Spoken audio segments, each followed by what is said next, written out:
अगर आपको मेरा ये चैनल पसंद आए तो सब्सक्राइब करें रजनीश डिजिटल डायरी को और बेल आइकन को प्रेस करें, जिससे हमारे आने वाले वीडियोस की नोटिफिकेशन आपको मिलते रहें।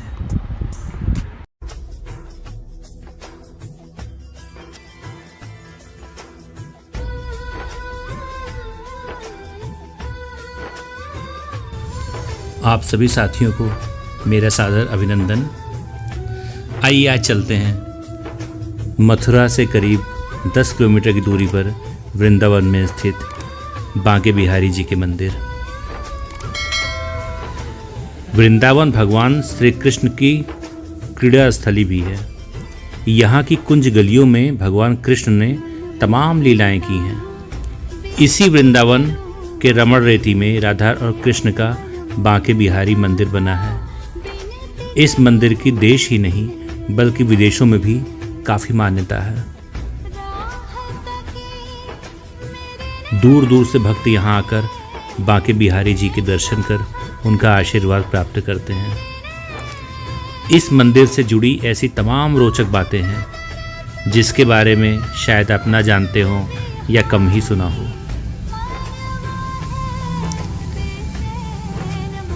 बांके बिहारी मंदिर की स्थापना स्वामी हरिदास जी ने की थी। स्वामी हरिदास जी प्राचीन काल के मशहूर गायक तानसेन के गुरु थे। स्वामी हरिदास भगवान कृष्ण के परम भक्त थे।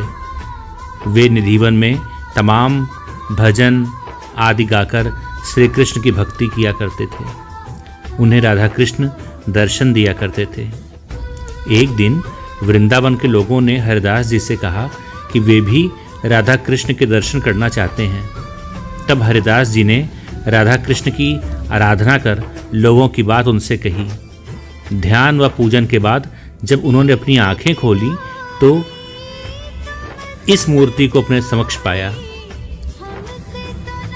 मूर्ति प्राप्त होने के बाद स्वामी हरिदास जी ने शुरुआत में तो बांके बिहारी जी की निधिवन में ही सेवा की थी।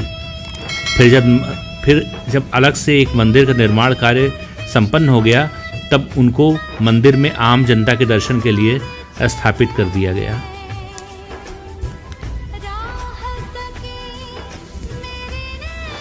बांके बिहारी राधा कृष्ण का विग्रह यानी सम्मिलित रूप है।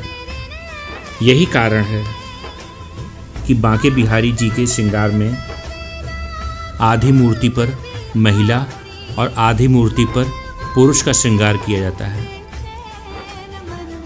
श्री बांके बिहारी जी की मूर्ति के आगे हर 2 मिनट के अंतराल पर पर्दा लगा दिया जाता है। इसके पीछे मान्यता ये है कि उनकी छवि को लगातार प्रेम पूर्वक एकटक निहारते रहने से वे भक्त की भक्ति के वशीभूत होकर भक्त के साथ ही चले जाते हैं। बांके बिहारी सिर्फ प्रेम के भूखे हैं। यही मान्यता है कि वे भक्त की भक्ति के वशीभूत हो जाते हैं। इसलिए मंदिर में आकर आंखें बंद करके बांके बिहारी जी की पूजा नहीं की जाती, बल्कि बांके बिहारी की आंखों में आंखें डालकर उन्हें निहारा जाता है।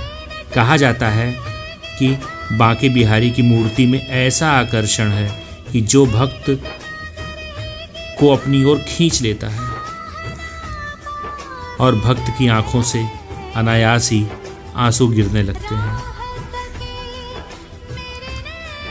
बांके बिहारी की मूर्ति मार्गशीर्ष माह के शुक्ल पक्ष की पंचमी तिथि को निधिवन स्थित विशाखा कुंड से प्रकट हुई थी।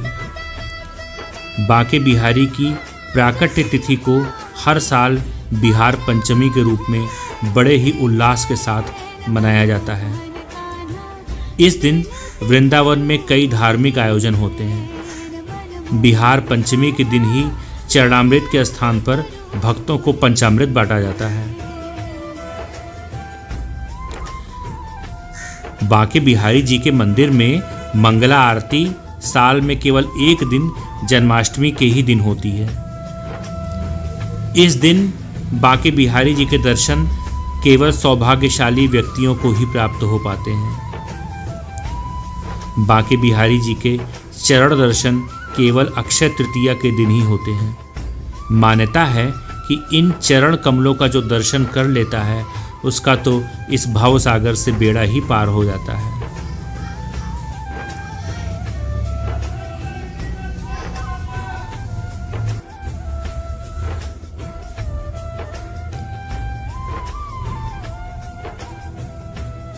बांके बिहारी। आखिर भगवान कृष्ण को बांके बिहारी कहा क्यों जाता है? आपके मन में भी कई बार ये सवाल आया होगा।